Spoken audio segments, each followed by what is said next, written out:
इसके पहले आपको बताया था मान वक्र। अब मान वक्र में एक तालिका है, मान तालिका। मान तालिका में आपको बताया हूँ इसमें वीडियो के माध्यम से, लेकिन एक बार और बता रहा हूँ, क्या इसमें जो समझाना है पूरा नहीं आ पाया था वीडियो पिछले वीडियो में, तो इसका आपको ध्यान देना है। मान तालिका पहला कॉलम में है कीमत, प्रति इकाई कीमत। जो भी वस्तु है इनकी प्रति इकाई कीमत, मांग की गई वस्तु की मात्रा। कोई भी वस्तु है उसकी मांग की जा रही है, उसकी मात्रा। ए वस्तु है, बी वस्तु है और बाजार मांग। इसमें सभी तालिका में जितने तालिका आप देख रहे हैं इसमें एक साथ बनाए गए हैं। यदि आप अलग अलग बनाना चाहो तो अलग भी बना सकते हैं, जैसे कीमत है रुपया में और मांग की गई मात्रा, ये अलग तालिका बनेगा। उसके बाद दूसरा तालिका में बनेगा पहला कीमत, दूसरा कॉलम में मांग की गई मात्रा, ये वस्तु की मात्रा, मांग की गई बी वस्तु की और बाजार मांग। ये सबसे पहला यहां तक देखते हैं, कीमत और मांग की गई वस्तु की मात्रा। इसको सबसे पहले हम देखते हैं। तो जो तालिका है इसमें सिर्फ ये ध्यान देना है, उपरोक्त तालिका से स्पष्ट होता है कि, उपरोक्त तालिका से स्पष्ट होता है कि जब वस्तु की कीमत 1 रुपया है, 2 रुपया है, 3 रुपया है, 4 रुपया, जब वस्तु की कीमत क्या है 1 रुपया, 2 रुपया, 3 रुपया, 4 रुपया, तो उसके द्वारा उपभोक्ता द्वारा मांग की गई वस्तु की मात्रा 4, 3, 2, 1। अब हम देखते हैं जब वस्तु कीमत 1 रुपया, जब वस्तु कीमत क्या है 1 रुपया है, तो उपभोक्ता द्वारा वस्तु की मांग 4 के बराबर की जा रही है। उपभोक्ता द्वारा वस्तु की मांग 4 के बराबर की जा रही है। जब वस्तु की कीमत 2 रुपया होती है, इसके उपभोक्ता द्वारा वस्तु की मांग कितना के बराबर की जा रही है, 3 के बराबर। जब वस्तु की कीमत बढ़ करके 3 रुपये और 4 रुपये, क्रमशः 3 रुपये और 4 रुपये हो जाती है, तो मांग की गई वस्तु की जो मात्रा है वे भी क्रमशः घट करके 2 और 1 के बराबर हो जाती है।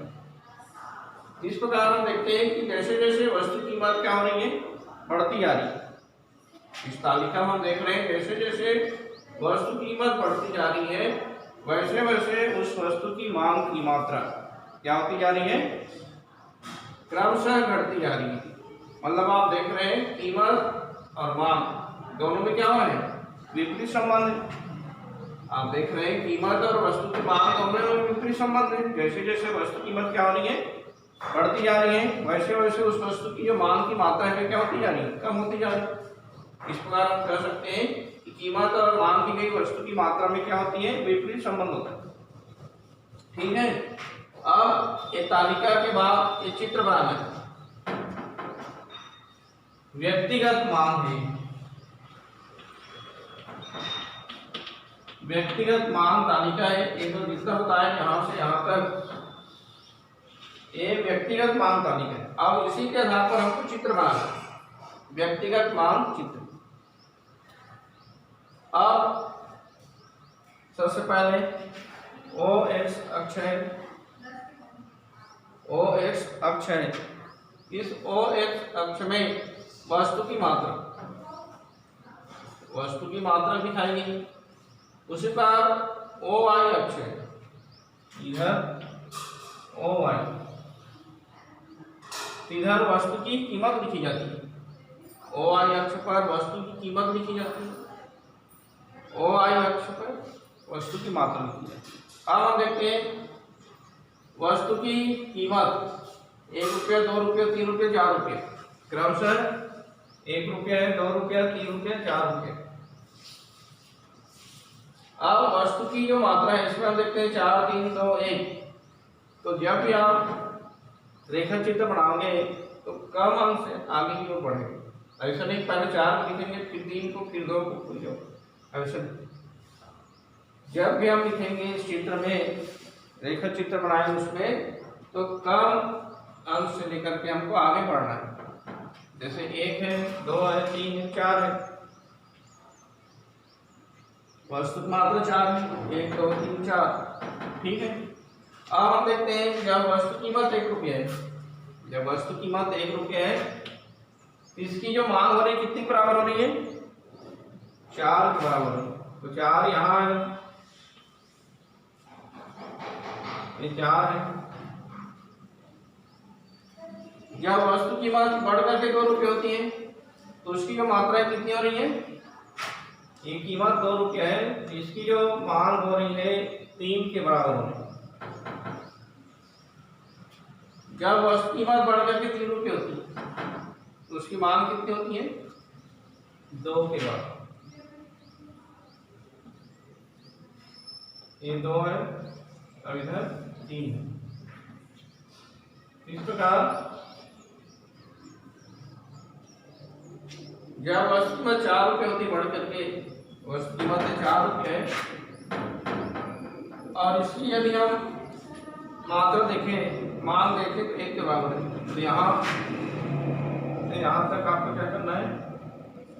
सीधा लकीर चित्र। अब इस रेखा चित्र में हम देख रहे हैं वस्तु की मात्रा और वस्तु कीमत, जहाँ दोनों बिंदु कट रहे हैं, उन बिंदुओं को मिलाते हुए एक कर्व खींच रहे हैं।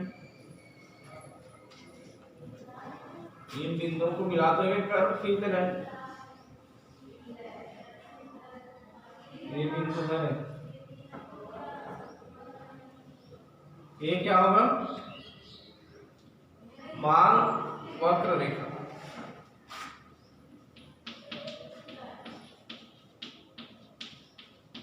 D1 डिमांड मांग वक्र रेखा।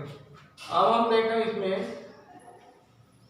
ऐसे सीधा भी खींच सकते, स्केल रखे रख, आप जो बिंदु को मिलाते हुए आप स्केल रखकर भी सीधा लकीर आप खींच सकते हैं। तो मांग वक्र रेखा है। अब ये हो गया, रेखा चित्र बन गया। अब क्या करना है? रेखा चित्र का स्पष्टीकरण करना है। उपरोक्त रेखा चित्र से स्पष्ट होता है। सबसे पहली तारीख में रेखा चित्र बनाएंगे तो रेखा चित्र का स्पष्टीकरण करना है। तो उपरोक्त रेखा चित्र से स्पष्ट होता है, ये ऊपर में रहेगा रेखा चित्र, उसके बाद नीचे आपको वर्णन करना है, इसलिए उपरोक्त लिखना है। उपरोक्त रेखा चित्र से स्पष्ट होता है कि ओ एक्स अक्ष पर वस्तु की मात्रा, ओ वाई अक्ष पर वस्तु की कीमत दर्शाती है। ओ वाई अक्ष पर वस्तु की कीमत दर्शाई, ठीक है। अब वस्तु की मात्रा 1 2 3 4, उसी पर वस्तु कीमत क्रमशः 1 2 3 4 रुपये। अब जब वस्तु कीमत रेखा चित्र में स्पष्ट हुई, जब वस्तु की कीमत कितना है? 1 रुपया है। जब कीमत 1 रुपया है तो मांग कितनी के बराबर हो रही है? 4 के बराबर। जब कीमत 1 रुपये से बढ़ करके 2 रुपये होती है, इसकी जो मात्रा है घट करके 3 रुपये हो रही है। जब कीमत बढ़ करके क्रमशः 3 रुपये और 4 रुपये होती है, उसकी मात्रा भी क्रमशः घट करके 1 और 2 के बराबर हो रही है। मतलब जब 3 रुपये होती है कीमत, तो इसकी मात्रा 2 के बराबर होती है। जब कीमत 4 रुपये हो जाती है बढ़ करके, इसकी जो मात्रा है घट करके 1 हो जाती है। इस प्रकार इन वस्तु की मात्रा और कीमत जहाँ जहाँ बिंदु कट रहा है, जहाँ जहाँ बिंदु कट रहे हैं, उन बिंदुओं को मिलाते हैं, रेखा खींचते हैं, कर्व खींचते हैं, और इसी को हम मांग वक्र रेखा कहते हैं। ये है व्यक्तिगत मांग वक्र रेखा। तो व्यक्तिगत आपको लिखने की जरूरत नहीं है, सिर्फ मांग वक्र रेखा लिखना है। अब आप इस रेखा चित्र में देख रहे हैं, मांग वक्र रेखा है ऊपर से नीचे की ओर झुक रही है। मांग वक्र रेखा क्या हो रहा है? ऊपर से नीचे की ओर झुक रही है, या ऊपर से नीचे की ओर गिरती है। क्यों? इसका कारण बाद में बताएंगे। तो ये हो गया रेखा चित्र का स्पष्टीकरण, ठीक है। अब व्यक्तिगत मांग के बाद हम देखते हैं बाजार मांग। अब बाजार मांग में वस्तु की कीमत मांग की गई, वस्तु की मात्रा है, ए वस्तु की मात्रा और बी वस्तु की मात्रा, उसका बाजार मांग। अब ये पूरा तालिका बनाना है आपको।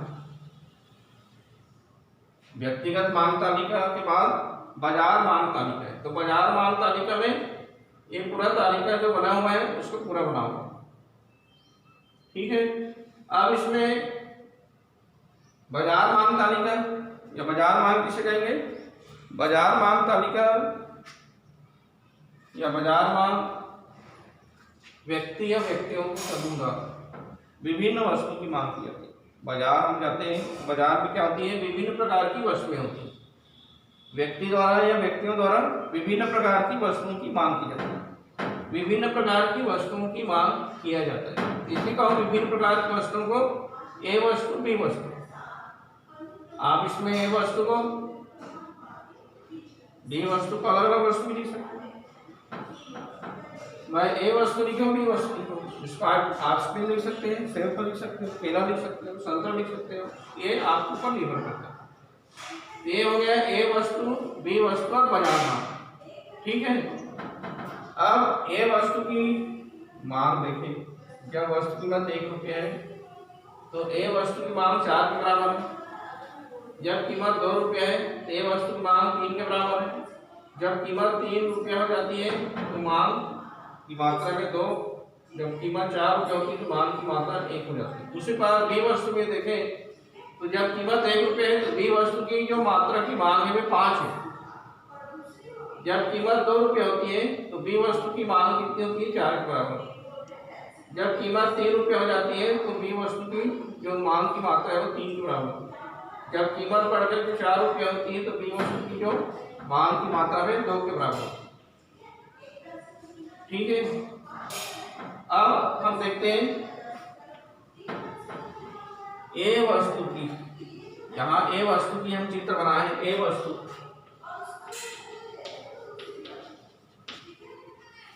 ए वस्तु, अब इस चित्र में हम देख रहे हैं ए वस्तु में ओ एक्स अक्ष पर, ओ एक्स अक्ष है, ओ एक्स वस्तु पर वस्तु की मात्रा, ओ वाई अक्ष पर वस्तु कीमत दर्शाई।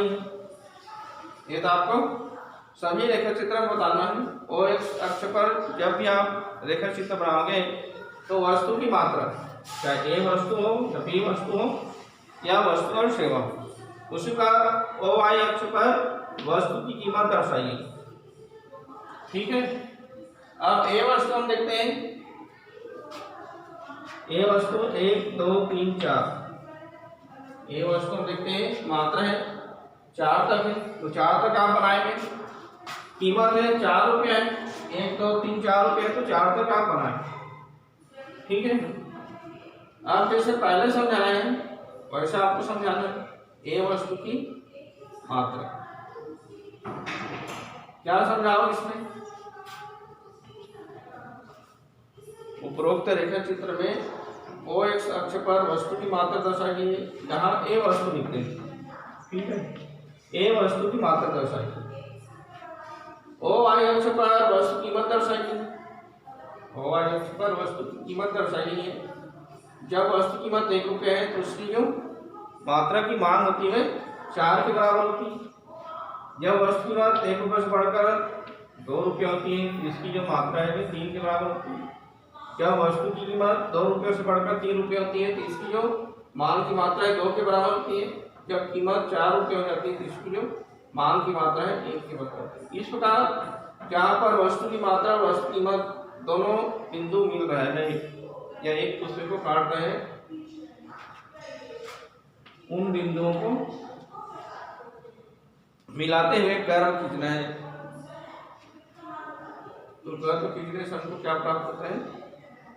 मांग वक्र रेखा, मांग वक्र रेखा। अब इस मांग वक्र रेखा में देखते हैं ए वस्तु की, तो ए वस्तु की जो मांग वक्र रेखा है वह सीधा मिला है। इसको देखें और इसको देखें। उसी प्रकार एक और है बी वस्तु, इसको मिटा देता हूँ।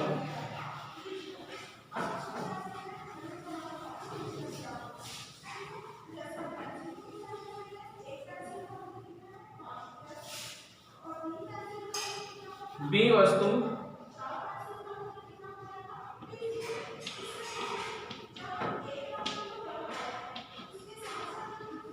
मान की मात्रा। ठीक है, अब बी वस्तु देखते हैं। ये बी वस्तु की मात्रा है और वस्तु कीमत है।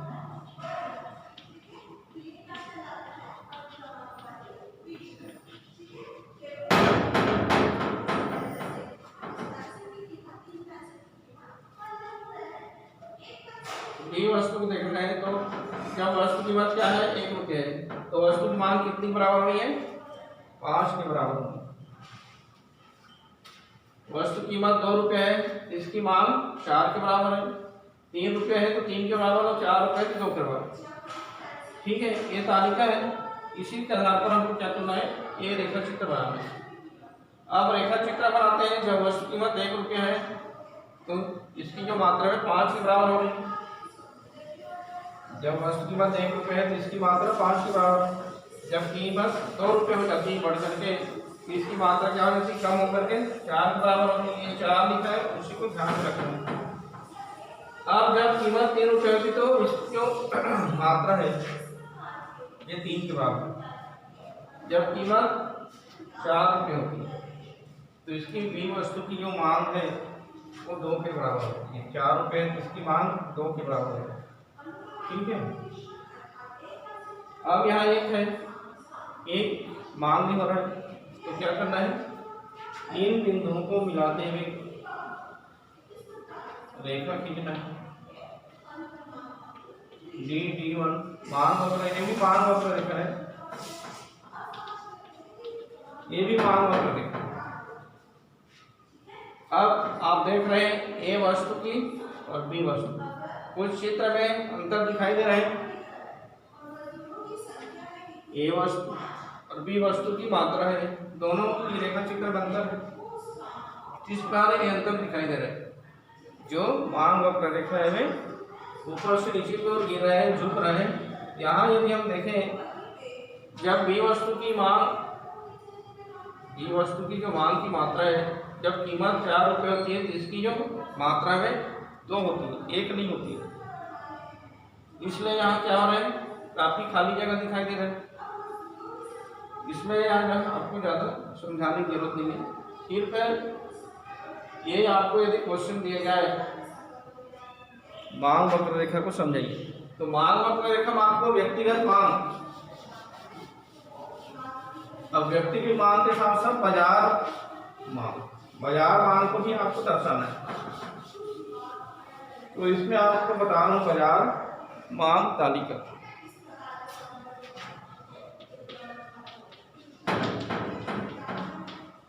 बाजार मांग तालिका आप देख रहे हैं, तालिका में आप देख रहे हैं बाजार मांग। कीमत 1 रुपया, 2 रुपये, 3 रुपये, 4 रुपये। अब बाजार मांग में हम देखते हैं बाजार मांग 9, 7, 5, 3। बाजार मांग क्या हो रहे हैं, 9, 7, 5, 3। तो 9, 7, 5, 3 कहाँ से आया, ए वस्तु की मांग कितनी है, 4, बी वस्तु की 5। दोनों का टोटल करेंगे, तो 5 4 9 होंगे। उसी कारण बी वस्तु और ए वस्तु की मांग 3 रुपये है, बी वस्तु की मांग 4 रुपये है, तो 4 3 7 होगा। अब कीमत में हम नहीं ध्यान देंगे, सिर्फ हम मात्रा देखते हैं। ए वस्तु की मात्रा 2, बी वस्तु की मात्रा 3, 3 2 5 हो गए। बाजार मांग कितना हो गया, 5। अब ए वस्तु की मांग की मात्रा 1 है, बी वस्तु की मांग मात्रा 2 है, तो दोनों जोड़ेंगे 3। अब हम चित्र बनाएंगे, रेखा चित्र। वस्तु कीमत उतनी है लेकिन मात्रा है वे क्या हो गई, बढ़ गई। जो अंतर है वही लेना है।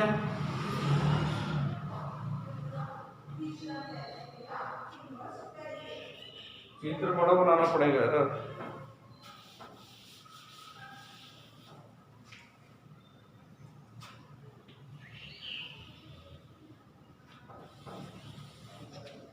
वस्तु की मात्रा,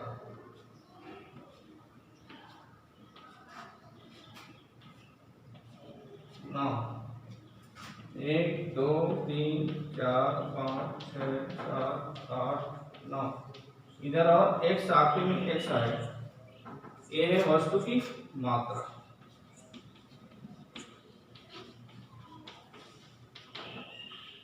इधर वस्तु की मात्रा वही रहेगा।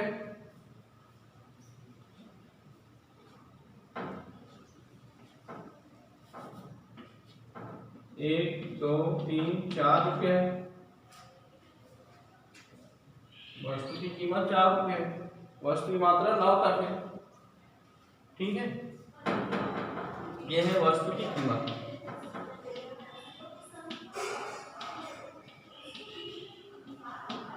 ये वस्तु की मात्रा।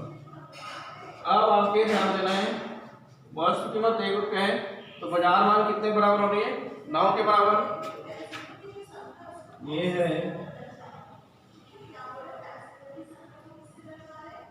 9 के बराबर हो रही है।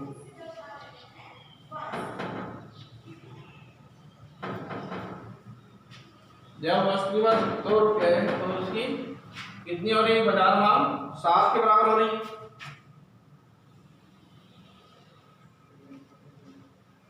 7 तक मात्रा में आएगी। अब यहां देखते हैं, जब 3 रुपये है तो बाजार मान 5 के बराबर हो रही है।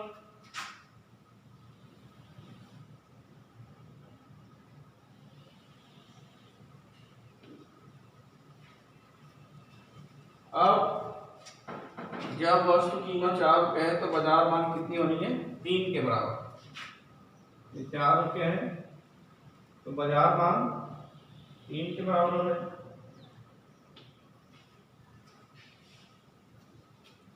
अब क्या करना है? इन बिंदुओं को मिलाते हुए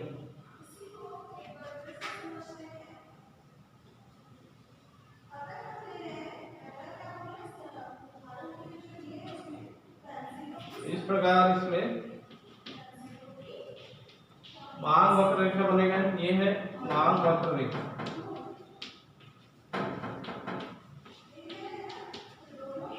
मांग वक्र रेखा क्या हो रहा है? मांग वक्र रेखा है, ये ना तो एकदम सीधी गिरती है। ये जो आप देख रहे हैं मांग वक्र रेखा में हम देख रहे हैं ए वस्तु बी वस्तु। ए वस्तु की जो बाजार मांग वक्र रेखा है वे काफी तेजी से नीचे गिर गिरती है। बी वस्तु थोड़ा उससे तीव्र ढाल करके इससे कम होती है। अब हम देख रहे हैं बाजार मांग में, हम देख रहे हैं बाजार मांग तालिका में समांतर रूप से नीचे की ओर झुकती है। ठीक है, अब इसको समझाना है। उपरोक्त रेखा चित्र से स्पष्ट होता है कि ओ एक्स अक्ष पर इधर एक्स है तो ओ एक्स अक्ष पर वस्तु की मात्रा दर्शाएगी, ओ वाई अक्ष पर वस्तु की कीमत दर्शाएगी। ठीक है, अब हम देखते हैं जब वस्तु की कीमत 1 रुपया है तो बाजार मान 9 के बराबर है। तो 9 ये वस्तु की मात्रा है 9 और कीमत, जहां दोनों आपस में कट रहे हैं वहां बिंदी लगाना है। उसी प्रकार जब कीमत 2 रुपये होती है तो मात्रा कितना हो रहा है? 7 के बराबर। जब कीमत 3 रुपये होती है तो 5 के बराबर हो रही है। बाजार मांग में वस्तु मात्रा 5 के बराबर हो रही है। कीमत 4 रुपये होती है तो बाजार मांग में क्या हो जाती है? 3 कम हो जाती है। इस प्रकार इन बिंदुओं को मिलाते हुए कर्व खींचना है, जिसको हम मांग वक्र रेखा कहते हैं। इस प्रकार मांग वक्र रेखा सभी है। अब मांग वक्र रेखा है एक ए वस्तु की, बी वस्तु की, उसी प्रकार बाजार मान। तो सभी मांग वक्र रेखा में जो गिरता है वे तो ऊपर से नीचे गिर रहे हैं, लेकिन कई की तीव्र ढाल वाली होती है। कई मांग वक्र आप देखें तीव्र ढाल वाली होती है, कई समांतर ढाल वाली होती है। इस प्रकार ये हो गया बाजार मांग तालिका। ठीक है,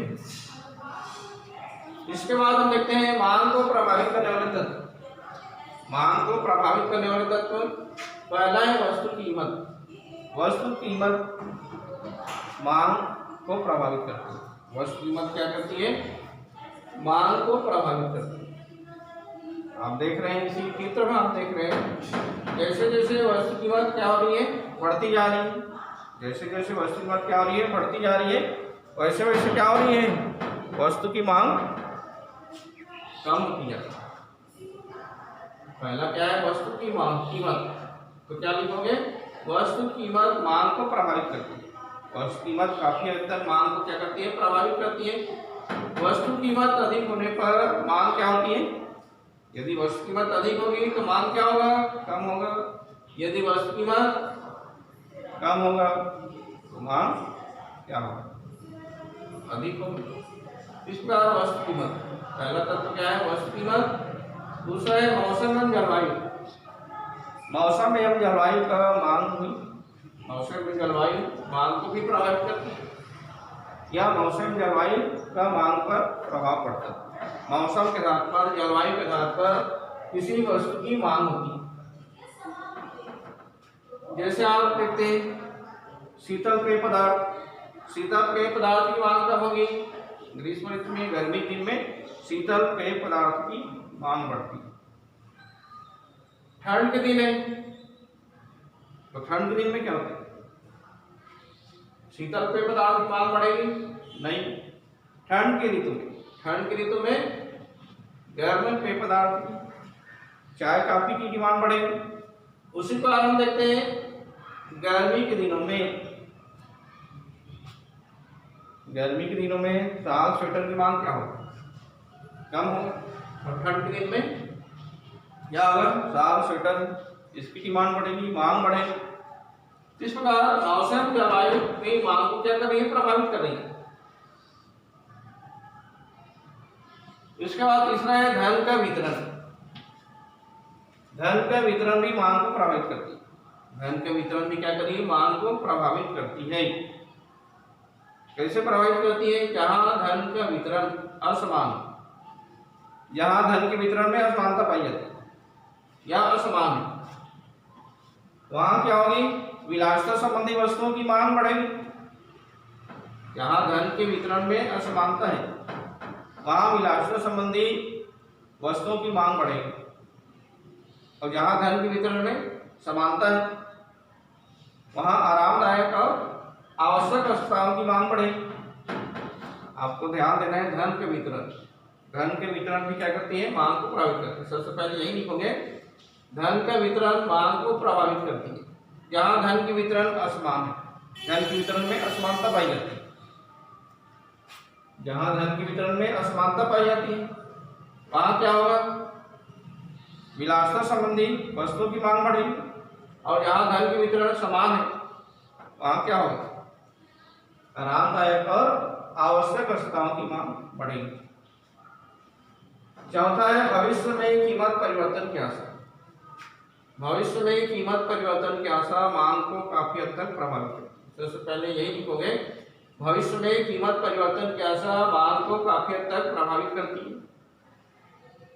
यदि भविष्य में किसी वस्तु की कीमत परिवर्तित होने वाली है, मतलब बढ़ने वाली है, भविष्य में यदि किसी वस्तु की कीमत बढ़ने वाली है तो ऐसी स्थिति में क्या होगा, वर्तमान में उस वस्तु की मांग बढ़ेगी।